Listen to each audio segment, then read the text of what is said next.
हम आजमगढ़ से बिलोंग करते हैं सर, तो आप भी जानते होंगे कि यहाँ की मेंटालिटी थोड़ी सी इस लाइन से हटके है।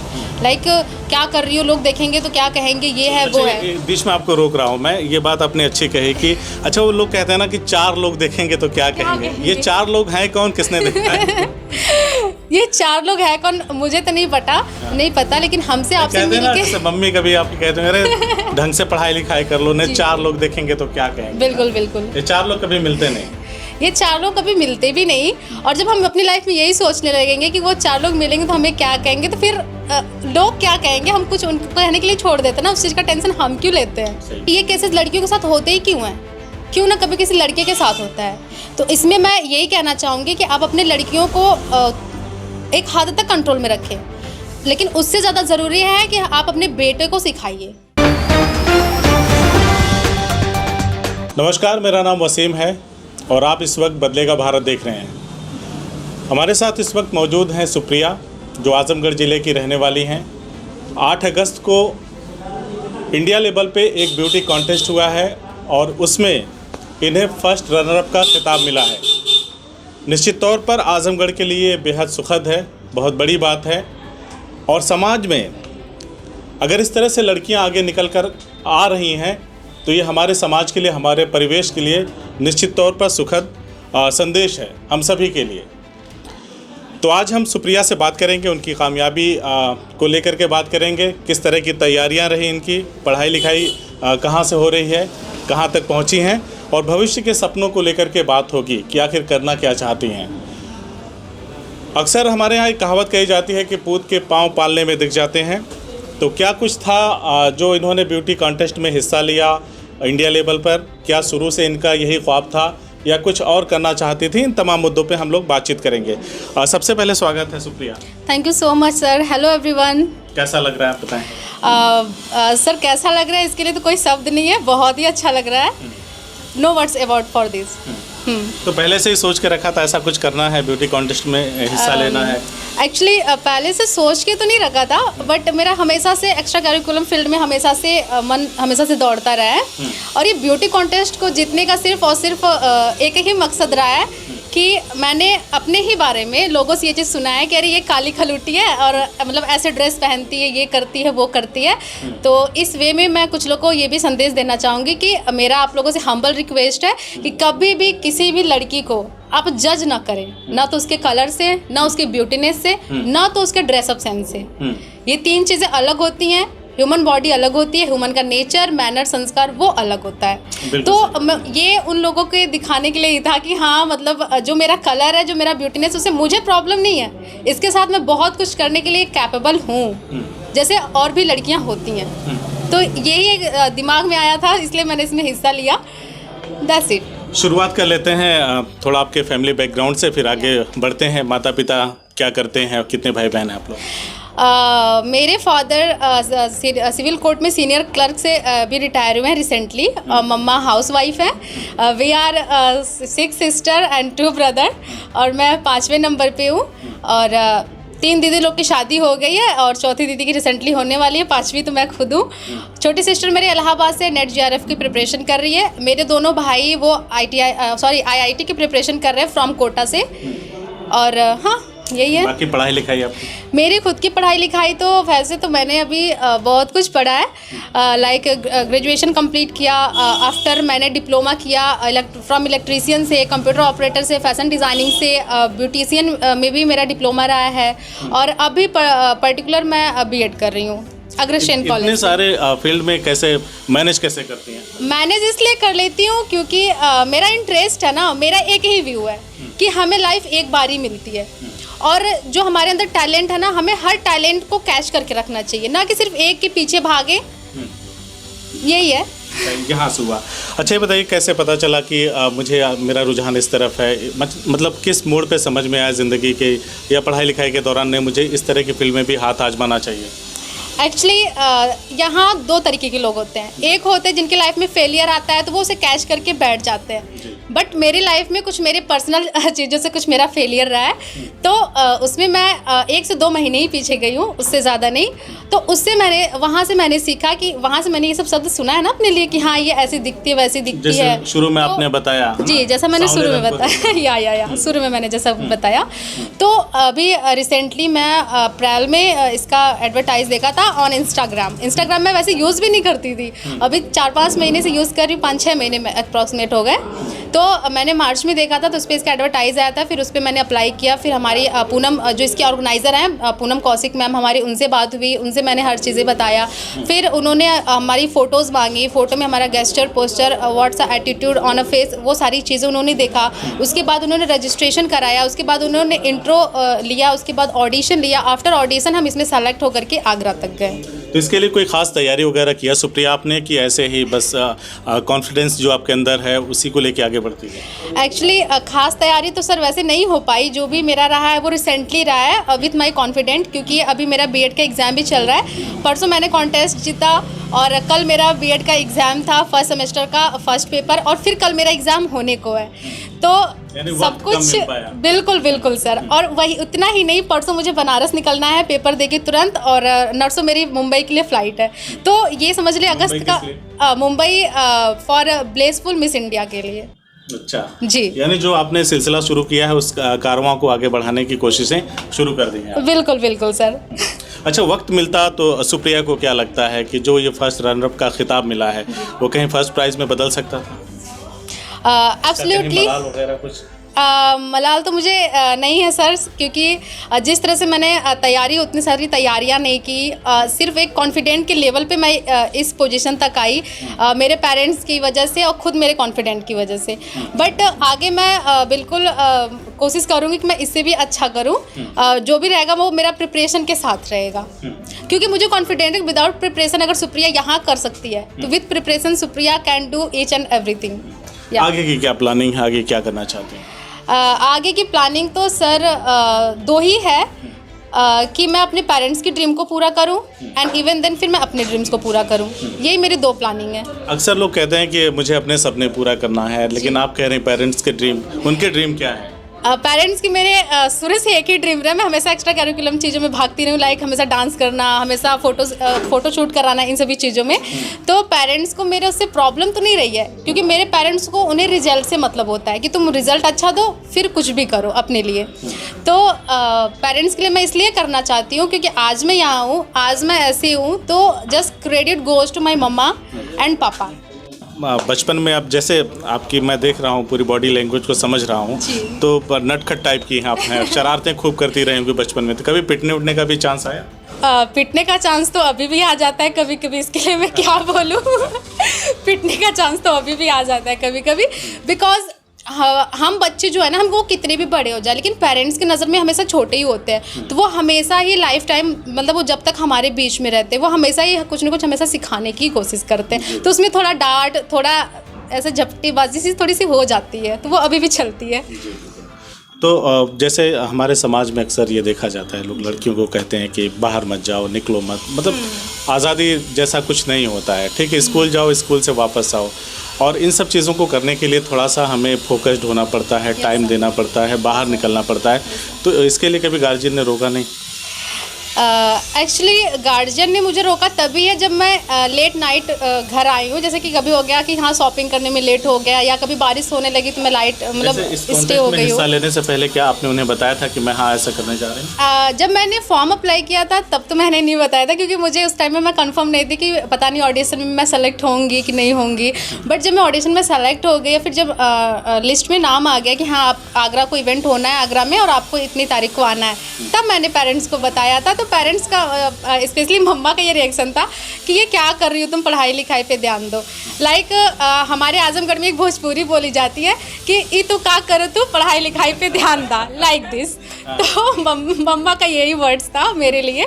तो मैंने मम्मा को सेटिस्फेक्शन दिया कि आपको रिजल्ट से मतलब है, मैं आपको रिजल्ट दूंगी पॉजिटिव वे में, अभी ये जो मेरा ड्रीम है ना वो मुझे करने दीजिए। चलिए हम भोजपुरी में ही आपसे पूछ लेते हैं, आपने बड़ा अच्छा बोला, तो हम पूछ लेते हैं आपसे, तो जब फर्स्ट रनर अप आप बनी जी, तो आपके मम्मी पापा का कहना है? उनके जब पता चल तो क्या कहना है? मम्मी पापा तो मतलब बहुत ही खुश हैं मम्मी पापा, ऐसा कुछ नहीं है। पापा ने माथे से लगाया ट्रॉफी, मेरे क्राउन को माथे से लगाया और मैंने अपने क्राउन को मम्मा के सर पर रखा, क्योंकि जैसे कि हमारे घर की रानी है हमारी मम्मा। सो दैट्स इट, यही रिएक्शन था मम्मी पापा लोग का। आप देख रहे हैं कि खुशी से उत्साह से लबरेज ये लड़की सुप्रिया हमारे आजमगढ़ की शान, सर पे ताज है और भोजपुरी बोलने में ज़रा भी संकोच नहीं करना भी नहीं चाहिए। हमारी भाषा है और हमें अपनी भाषा से लगाव होना चाहिए, उससे टूट कर प्यार करना चाहिए। और कुछ लोग करते हैं कि जैसे ही थोड़ा सक्सेस हुए कुछ हुए तो कुछ लोग तो कह देते हैं हमें हिंदी नहीं आता, है ना, है ना। जी सर। तो अच्छा ये बताइए सुप्रिया कि ये जो इस दौरान आपने इवेंट में 8 तारीख को हुआ और इसका डिसीजन कब आया और इस दौरान आपने कितनी मेहनत करी? इस दौरान तो सर मैंने एक ही मेहनत करी कि जो मेरा बॉडी लैंग्वेज है मैं उसको सुधार सकूं। और मैं थोड़ा बोलती ज़्यादा हूँ ना, तो यू नो कि जो ब्यूटी प्रेजेंट है वहाँ कॉन्फिडेंट लेवल मायने रखता है, बट नॉट ओवर कॉन्फिडेंट। तो मैंने उसको थोड़ा कंट्रोल किया। अभी सर फिलहाल मैंने बिल्कुल सवाल पूछा गया था। कौन सा सवाल? एक्चुअली जनरली ना लोगों के दिमाग में क्या होता है ब्यूटी प्रेजेंट कि हाँ सिर्फ एक खूबसूरत लड़की हो वो ब्यूटी प्रेजेंट में जा सकती है, बट या बिल्कुल गाइस वहाँ पे फर्स्ट ब्यूटीनेस यहाँ से देखी जाती है, ठीक है। उसके बाद आपकी मैनर्स देखे जाते हैं, फिर आपकी बॉडी लैंग्वेज देखी जाती है, फिर आपकी ये फेस देखा जाता है, वो तो लास्ट में आता है। हम बहुत ही खूबसूरत रह के क्या करेंगे जब हमारे लहजे अच्छे ना हो, टॉकिंग ऑफ वे अच्छी ना हो, हमारे पास कॉन्फिडेंट ही ना हो। तो वहाँ पे मेरे से फर्स्ट क्वेश्चन पूछा गया था कि आपको जब मैम ने इंट्रोडक्शन लिया था उसमें पूछा था आपके पास 1 मिनट का टाइम है, आप कुछ बोलिए। तो उसमें मेरे से एक गलती हो गई थी कि उसमें कुछ बोलिए, मैम का सिर्फ ये क्वेश्चन था कि कुछ बोलिए, ये क्वेश्चन नहीं था कि आप अपने बारे में कुछ बोलिए। तो मैंने वहाँ पे अपने बारे में प्रेजेंट किया था और फाइनलिस्ट में आने के बाद वहाँ एक क्वेश्चन मुझे पुटअप किया गया, जैसे चिट दी गई थी, उसमें चिट उठाना था, वो आपको उससे रिलेटेड आंसर देना था। तो उसमें क्वेश्चन था if you will be got a 1 wishes then what will you want. अगर आप अपनी लाइफ में सिर्फ और सिर्फ एक विश चाहोगे तो आप क्या मांगना चाहोगे। तो उस टाइम मेरे दिमाग में तुरंत ये आया कि वैसे तो विशेज मेरी बहुत सारी हैं, लेकिन अगर मैं अपनी लाइफ में सीरियसली एक ही विश रही ना तो मैं यही मांगूंगी कि मैं अपने पेरेंट्स से उस टाइम बात करना चाहूँगी when I am about to go up. जब मैं ऊपर जाने को हूँ ना उस टाइम मैं सिर्फ और सिर्फ अपने पेरेंट्स से बात करना चाहूँगी, जिन्होंने मुझे जन्म दिया, जिन्होंने मुझे ज़िंदगी बख्शी है। ये क्वेश्चन बड़ी था। बात बोली तो क्या बातें रहेंगी अगर ऐसा, मैं नहीं चाहता कि ऐसा कभी हो। तो मतलब अगर आपने कहा तो दिमाग में क्या होगा, आखिर क्या कहना चाहेंगे उनको? मम्मी पापा को मम्मी पापा को उस चिट पे लिखा गया जो सवाल था उसका जवाब आपने दिया, ऑन द स्पॉट जवाब देना था। हाँ, आखिरी समय में मैं चाहूँगी कि मेरे माँ बाप मेरे सामने हों, मैं उनसे कुछ कह सकूँ तो जी क्या होंगी वो बातें? मन में क्या चल रहा था? मन में तो यही चल रहा था कि उस टाइम में अपने पेरेंट्स से सिर्फ यही बातें कहूँगी कि लाइफ में मैंने जो भी किया अगर आपकी नज़र में कुछ गलत रहा तो उसको माफ़ कीजिएगा। और जो है कि हाँ एक चीज़ तो और भी है कि अगर मुझसे फ्यूचर में कोई ये क्वेश्चन पूछता है कि तुमने अपनी लाइफ में क्या क्या की, तो मेरा यही आंसर होगा कि मैंने अपने लाइफ में ना डायमंड्स कमाए, ना गोल्ड्स कमाए, ना चांदी कमाया। मैंने अपनी लाइफ में वो कमाया जो मैं करना चाहती थी, क्योंकि जब मैं वहाँ जाऊँगी ना तो मैं अपने मोमेंट्स को लेके जाऊंगी, ना तो प्रॉपर्टी लेके जाऊंगी, ना तो हीरे मोती लेके जाऊंगी। तो मेरा यही व्यू है कि अपनी लाइफ को आप एंजॉयफुल जियो, फ्यूचर के लिए सोचो बट प्रेजेंट को सीरियस मत बनाओ, क्योंकि लाइफ तो ऑलरेडी सीरियस है। तो हम सुप्रिया के लिए अब फ्यूचर प्लान्स क्या है, इसी दिशा में आगे बढ़ना है या कुछ और सोचा है? सर जैसा कि मैंने बताया कि 2 ही ड्रीम है, पापा मम्मी के और एक मेरे। तो इस लाइन में अगर मैं बढ़ती तो ये मेरा खुद का ड्रीम होगा। तो एब्सोल्युटली मैं इस लाइन में बिल्कुल बढ़ना चाहूँगी, क्योंकि जो हम आजमगढ़ से बिलोंग करते हैं सर, तो आप भी जानते होंगे कि यहाँ की मेंटालिटी थोड़ी सी इस लाइन से हटके है। लाइक क्या कर रही हो, लोग देखेंगे तो क्या कहेंगे, ये है वो है। बीच में आपको रोक रहा हूँ मैं, ये बात आपने अच्छी कही कि अच्छा वो लोग कहते हैं ना कि 4 लोग देखेंगे तो क्या कहेंगे। ये 4 लोग हैं कौन, किसने देखा है? ये 4 लोग हैं कौन मुझे तो नहीं पता, लेकिन हमसे आपसे मिल के जैसे मम्मी कभी आपकी कहते हैं अरे ढंग से पढ़ाई लिखाई कर लो, नहीं 4 लोग देखेंगे तो क्या कहेंगे। बिल्कुल बिल्कुल, ये 4 लोग कभी मिलते नहीं, ये 4 लोग कभी मिलते भी नहीं। और जब हम अपनी लाइफ में यही सोचने लगेंगे कि वो 4 लोग मिलेंगे तो हमें क्या कहेंगे, तो फिर लोग क्या कहेंगे हम कुछ उनको कहने के लिए छोड़ देते हैं ना, उस चीज़ का टेंशन हम क्यों लेते हैं। सही बात। तो किस दिशा में जाना है? एक्चुअली मैं अगर इसमें मौके मिले, बेशुमार मौके मिले, मॉडलिंग आप करने की बात कर रही हैं, फिल्मों में कभी चांस मिला तो इस तरफ जाएंगी? बेशक जाऊंगी। बेशक जाऊंगी सर, क्योंकि मैं अपने साथ साथ ना अपने से रिलेटेड एरिया की जो गर्ल्स हैं ना, उनके लिए मैं कहीं ना कहीं इंस्पायर हूँ। मतलब कि वो अपना मोटिवेशनल मुझे मानती हैं। जितनी मेरी फ्रेंड्स हैं, जितनी मुझसे रिलेटेड आजमगढ़ की लड़कियाँ हैं, तो कुछ लड़कियाँ भी जाना चाहती थी मेरे साथ इस ब्यूटी पेजेंट पे, बट उनके पेरेंट्स नहीं जाने दिए कि नहीं सेफ़ नहीं है, ये नहीं है, वो नहीं है।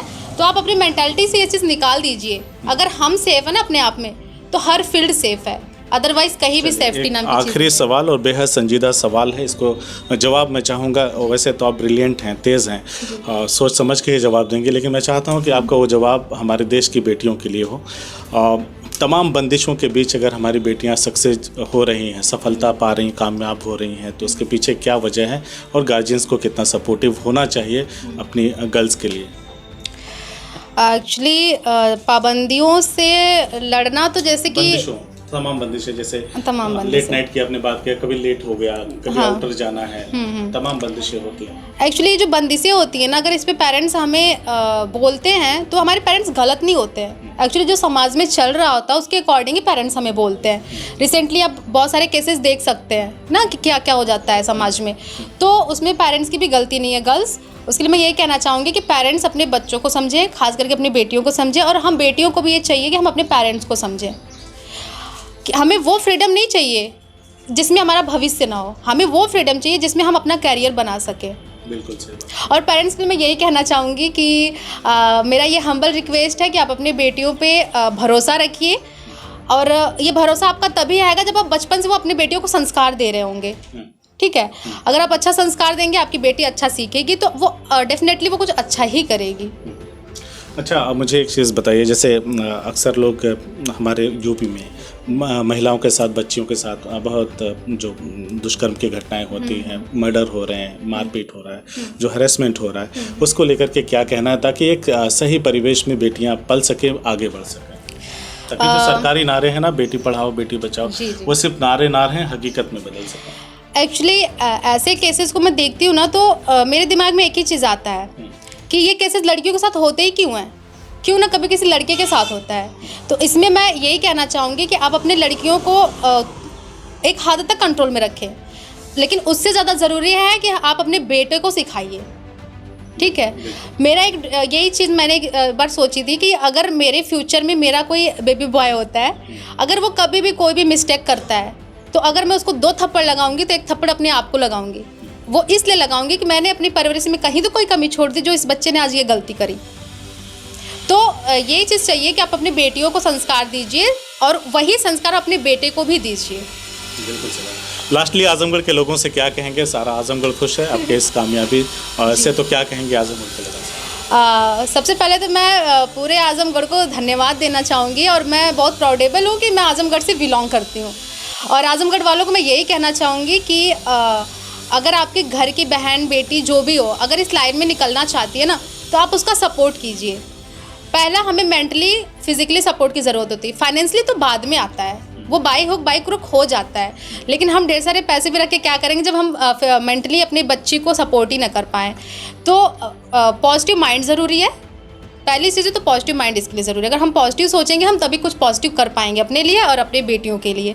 और एक कहावत है ना कि बेटी पढ़ेगी बेटी बढ़ेगी देश आगे बढ़ेगा, तो ये कहावत बिल्कुल सच है, क्योंकि एक लड़की जो होती है ना, वो 2 घरों को शिक्षित करती है, 2 घरों को शिक्षित करती है, साथ ही साथ वो जहाँ वर्क कर रही होती है वहाँ के लोगों को भी शिक्षित कर रही होती है। तो हमें बहुत ज़रूरी है, ज़माना बहुत आगे बढ़ चुका है, बहुत आगे बढ़ चुका है। तो अब ये जो भेदभाव है ना, लड़का लड़की, इससे निकल जाइए। और सर एक चीज़ और है, ये जो भेदभाव है ना, discrimination between girl and boy, मैं इस चीज़ से बचपन से चिढ़ती थी। और इतना ही नहीं, मेरी मम्मी से कभी कभी थोड़ी सी नोक-झोंक हो जाती थी इस चीज़ को लेके कि लाइक अरे वो लड़का है तो वही करेगा, वो लड़की वो तुम नहीं कर पा रही, ये वो, मतलब लड़का है तो क्या है, तो इंसान ही, 2 हाथ पैर उसके भी है, 2 हाथ पैर मेरे भी हैं।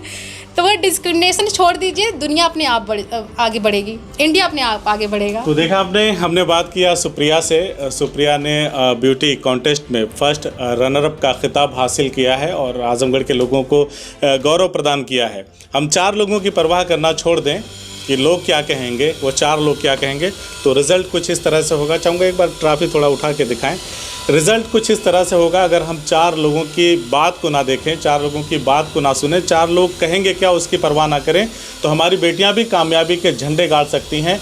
और जिस तरह से सुप्रिया ने किया है वो निश्चित तौर पे आजमगढ़ और तमाम लड़कियों को एक प्रेरणा देगा जो आगे बढ़ना चाहती हैं, कुछ करना चाहती हैं समाज में, अपने माँ बाप का नाम रोशन करना चाहती हैं, अपना कैरियर बिल्डअप करना चाहती हैं सही दिशा में, सही गाइडेंस के साथ। तो इस तरह से लड़कियां आगे आएंगी अगर हमने उनको सही तरीके से प्रोत्साहित किया। तो भविष्य के लिए सुप्रिया, हमारी शुभकामनाएं आपके साथ हैं। आप ऐसे आगे बढ़ें, अपने कैरियर को अचीव करें, जो भी आपके गोल हैं। हमसे बातचीत करने के लिए बहुत बहुत शुक्रिया। शुक्रिया सर, आपका भी बहुत बहुत धन्यवाद। आपने मुझे वक्त दिया, अपना टाइम दिया। शुक्रिया आजमगढ़, जो भी मुझे देख रहे हो, जो अपना टाइम निकाल के मुझे देख रहे हो, उनको भी मेरा दिल से बहुत बहुत धन्यवाद। आप सबका बहुत बहुत धन्यवाद और अपना आशीर्वाद ऐसे ही बनाए रखिए और हाँ, सपोर्ट कीजिए।